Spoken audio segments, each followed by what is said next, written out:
Hello guys, welcome to my vlog. So for today's video,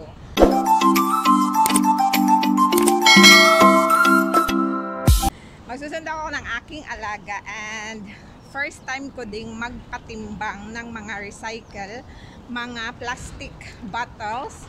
So ito siya. Kasi may magpapatimbang doon sa baba na mga recycle. So napag-isipan namin ng lola na i-register yung number niya through apps. Yung points na maiipon dito, hindi siya pera, mga points siya, maipon siya sa number ng lola through apps. Nag-download kami kanina, so yun siya yung pina-register ko kasi wala akong SIM card dito sa Hong Kong. So yun nga, kinuha ko lang yung QR code, pinicturean ko, so andito sa cellphone ko. Pagkatapos, kung ilang kilo to, let's say 1 kilo, ang 1 kilo ng plastic is $10. I-scan lang nila dito sa QR code na pinicturean ko, then yung points papasok siya sa account ni lola na pinaregister. So yung points na yun guys, makiklaim niya, hindi pera, gamit like mantika or sabon o mga ganyan. Ganon yung mangyayari.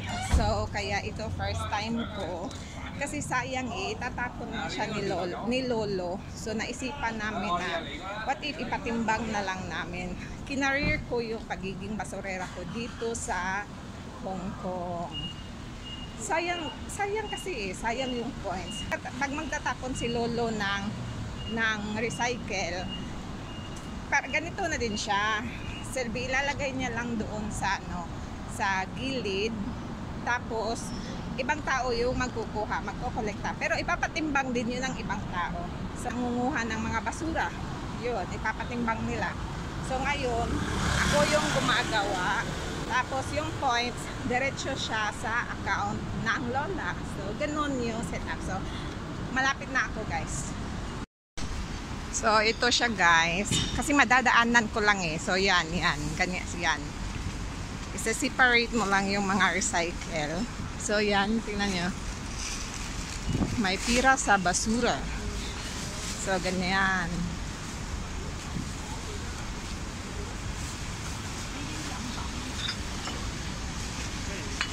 This one? Oh, okay. 3.7.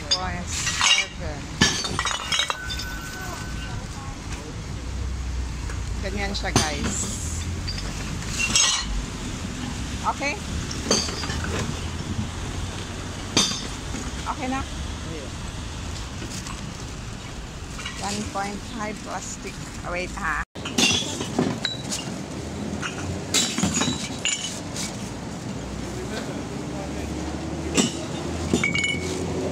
Okay. So madaming nagpapatimbang. Okay na siya. Ito, isa-separate ko na siya paglagay.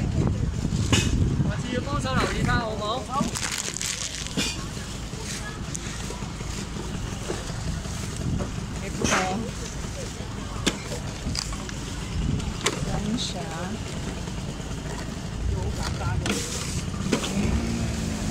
Plastic bottles.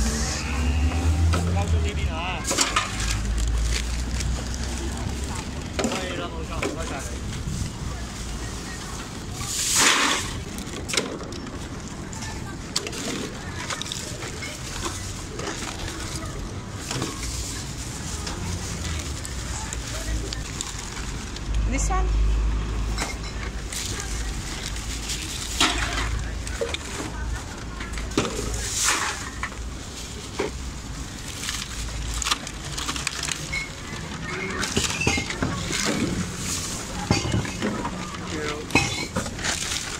Pwede din pala mga plastic.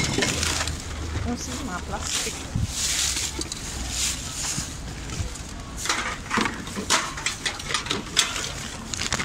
Thank you. Okay, alright. Yan. Mga bottles. Oh, tin. Mga kani siya.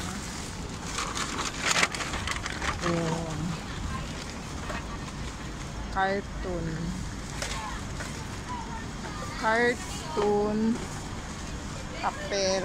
Papel. This one. Plastic. Okay, good. So, ganito siya guys. Titimbang and ikikilo. And ito yung kilo niya. Diba? Paper 10, metal, plastic, other plastic, glass, twin, small. So, yan siya. And yan, Green Community Recycling Spot. So, yes, ganyan siya guys. O, diba? May pira sa basura. So, yan siya. Grabe ang ano ko. Kasi madadaanan ko lang siya dito papuntang school. So, yan na yung school. So, kaya ako na lang yung magpapatimbang. Kinarir ko yung pagiging basurera ko. O, sobrang busy nila sa basura, guys. Diba? So, yes, guys. Thank you for watching. And I hope you enjoy watching my vlog. Please subscribe to my channel. It's Cutie Channel on YouTube. Busy sila. So, yun na yung gagawin ko. Mag-iipon ako ng mga basura kasi sayang eh. So, yes. Bye-bye. Ang ano ko, grabe ang pawis. Oh. Bye-bye.